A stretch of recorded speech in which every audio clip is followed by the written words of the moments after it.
हाँ जी स्टूडेंट्स, हम अपना पाठ चिड़िया की बच्ची पढ़ रहे थे। हमने पिछली वीडियो में क्या पढ़ा था कि एक चिड़िया एक गुलाब की डाल पर आकर बैठ जाती है। चिड़िया जो थी वो बहुत ही सुंदर थी। उसकी जो शरीर पर चित्र विचित्र, ऐसा लगता था कि उसके शरीर पर चित्र विचित्र की चित्रकारी थी। उसका जो सिर था वो बहुत ही प्यारा था।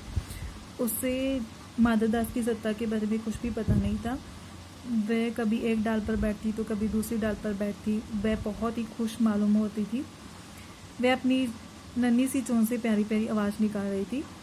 तो आगे क्या होता है कि जो माधव दास होता है वो उस चिड़िया को काफ़ी टाइम तक उसे देखता ही रहता है, उसे निहारता ही रहता है। वो अपना सब कुछ भूल जाता है। तो फिर वो चिड़िया से कहता है कि तुम बहुत बड़ी अच्छी आई हो यहाँ पर।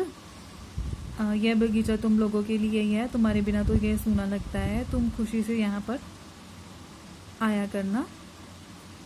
तो जो चिड़िया होती है वो पहला तो उसकी बातों पर ध्यान नहीं देती, लेकिन जब उसे पता चलता है कि वो उससे ही बात कर रहा है तो फिर वो पहला तो घबरा जाती है। तो फिर उसे बोलती है कि मुझे मालूम नहीं था कि यह बगीचा आपका है, मैं अभी यहाँ से चला जाती हूँ। मैं तो कम समय के लिए, पल भर के लिए ही यहाँ पर आराम करने के लिए आई थी। तो आगे क्या होता है कि जो माधव दास होता है वो उसे कहता है कि हाँ, ये बगीचा भी मेरा है, ये कोठी भी मेरी है, लेकिन इन सबको तुम अपना ही समझ सकती हो, सब कुछ तुम्हारा है, तुम बहुत ही भोली हो, बहुत ही प्यारी हो, यहाँ से जाना नहीं, मेरा मन तुमसे बहुत खुश होता है। इतना हमने अपनी पिछली वीडियो में पढ़ा था। नेक्स्ट आज हम आगे पढ़ते हैं। चिड़िया बहुत सब कुछ आ गई। उसे बोध हुआ कि यह उससे गलती तो नहीं हो गई। उसे बोध हुआ कि यह उससे गलती तो नहीं हुई कि वह यहाँ बैठ गई है। उसका थिरकना रुक गया। भयभीत सी वह बोली, मैं थक कर यहाँ बैठ गई थी, मैं अभी चली जाऊंगी। बगीचा आपका है, मुझे माफ़ करो। तो इसमें क्या होता है कि जो चिड़िया होती है फिर वो सोच में पड़ जाती है। फिर उसे ऐसा लगता है कि जैसे मैंने यहाँ पर आके गलती तो नहीं कर ली, मेरा सब कुछ रुक गया है। थिरकना मतलब जैसे वो एक डाल से दूसरी डाल पर जा रही थी, उसका सब कुछ मतलब रुक गया है। वह डर कर बोली कि मैं यहाँ पर थक कर बैठ गई थी, मैं अभी यहाँ से चली जाती हूँ। ये बगीचा आपका है, आप मुझे माफ़ करें। आगे माधव दास ने कहा, मेरी भोली चिड़िया, तुम्हें देखकर मेरा चित्त प्रफुल्लित हुआ है। मेरा महल भी सूना है, वहाँ कोई भी चहचहाता नहीं है। तुम्हें देखकर मेरी रागनियों का जी बहलेगा। तुम कैसी प्यारी हो, यहाँ ही तुम क्यों ना रहो। फिर जब वो चिड़िया बोलती है कि मैं यहाँ पर सिर्फ आराम करने के लिए आई थी, मैं अभी यहाँ से चली जाती हूँ, तो वो जो माधव दास होता है वो कहता है कि मेरी बोली चिड़िया, तुम्हें देखकर जो मेरा चित्त था, जो मेरा मन था वो क्या है, प्रफुल्लित मतलब एक्टिव हुआ है। मेरा महल भी सूना है, वहाँ पर कोई भी नहीं है। तुम्हें देखकर मेरा जो मन है वो बहलेगा। तुम बहुत ही प्यारी हो, तुम यहाँ पर क्यों नहीं रहती। आगे है, चिड़िया बोली, मैं माँ के पास जा रही हूँ, सूरज की धूप खाने और हवा से खेलने और फूलों से बात करने में जरा घर से उड़ आई थी। अब सांझ हो गई है और माँ के पास जा रही हूँ, अभी अभी मैं चली जा रही हूँ, आप सोच ना करें। तो फिर वो जो चिड़िया होती है वो क्या कहती है कि मैं तो अपनी माँ के पास जा रही हूँ, मैं तो सिर्फ यहाँ धूप खाने के लिए, सूरज की धूप खाने के लिए, हवा से खेलने के लिए, फूलों से बातें करने के लिए घर से उठकर आई थी। अब शाम हो गई है तो मैं माँ के पास जा रही हूँ, मैं अभी ही जा रही हूँ, आप सोच ना करें।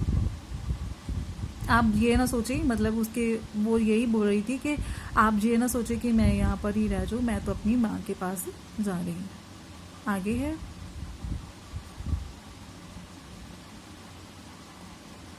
माधव दास ने कहा, प्यारी चिड़िया, पगली मत बनो।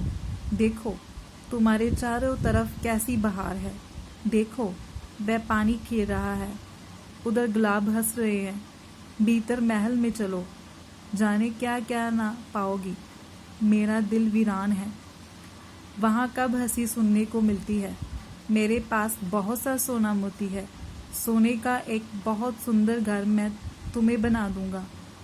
मोतियों की झालर उसमें लटकेगी। तुम मुझे खुश रखना। और तुम्हें क्या चाहिए माँ के पास, बताओ क्या है।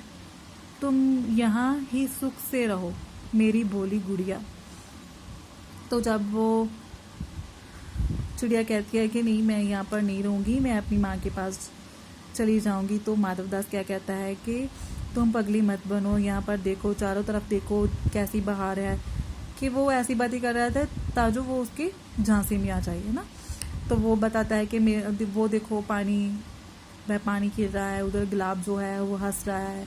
आगे तुम जब भी अंदर महल में जाओगी तो देखना क्या क्या पाओगी, मतलब सब कुछ है मेरे महल में, मेरा जो दिल है वो वीरान है। वहाँ कब हंसी, मतलब वहाँ पर कब हंसी सुनने को मिलेंगे, कि कब मेरा दिल जो है मुस्कुराएगा।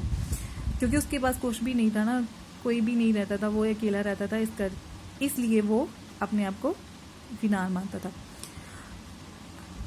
मेरे पास तो बहुत सा सोना, फिर वो उसे क्या कहता है कि मेरे पास तो वो बहुत सा सोना मोती है, सोने का तो एक मेरे पास मैं एक सोने का जो घर है तुम्हारे लिए बना दूंगा, तो उसमें जो मोतियों की झालर है वो भी लटका दूंगा।